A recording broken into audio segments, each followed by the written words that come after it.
আসসালামু আলাইকুম। মুনশেখর ফার্মের পক্ষ থেকে আপনাদের স্বাগতম। আরও একটি নতুন ভিডিও নিয়ে আমরা চলে আসলাম। আজকে সকালে যখন আমি ঘুম থেকে উঠি, যখন আমি খামারে যাই প্রতিদিনের মতো সকালে দেখার জন্য, তখন যে দেখি আমার একটা বাচ্চা মরে আছে।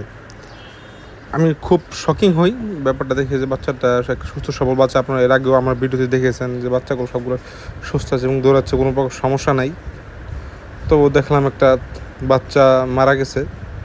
তখন আমি ভালোভাবে খেয়াল করলাম বা একটা বড় ভাইকে জিজ্ঞেস করলাম যে এরকম হঠাৎ করে মারা যাওয়ার কারণটা কি। তখন বড় ভাই কিছু সিনড্রোম বললাম।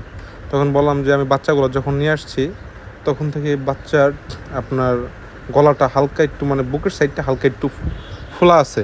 হয়তো আমি ভাবছিলাম হয়তো অতিরিক্ত খাবার খাইছে এর জন্য হয়তো ফোলা বা এরকম কিছু একটা ভাবছি, ওইটা আমি এরকম নজরে দিই নাই। তখন আমার বড় ভাই বললো যে আসলে ওইটা তোমার খাবারের জন্য ফোলা ছিল না, হয়তো পেটে গ্যাস ছিল, গ্যাসের জন্য বাচ্চাটা আসলে মারা গেছে।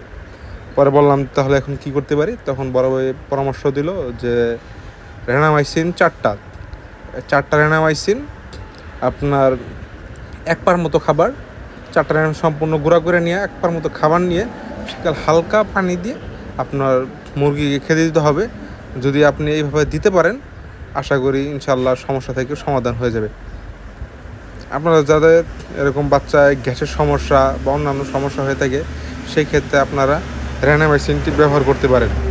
আমি আবারও বলতেছি যে আমার 20টা বাচ্চার ক্ষেত্রে আমি 4টা রেনামাইসিন গুঁড়া করে নিয়ে এক পার মতো খাবার দিছি, যাতে দেখা গেছে দুপুরের আগেই খাবারটা শেষ হয়ে যায়। সেরকম পরিমাণে খাবার নেবেন এবং সেটা দেখবেন, আশা করি আর কোনো সমস্যা হবে না ইনশাল্লাহ। পরবর্তীতে ভিডিওতে আপডেট জানাবো যে খামারের কী অবস্থা, সে পর্যন্ত আমার পাশেই থাকবেন। আসসালামু আলাইকুম।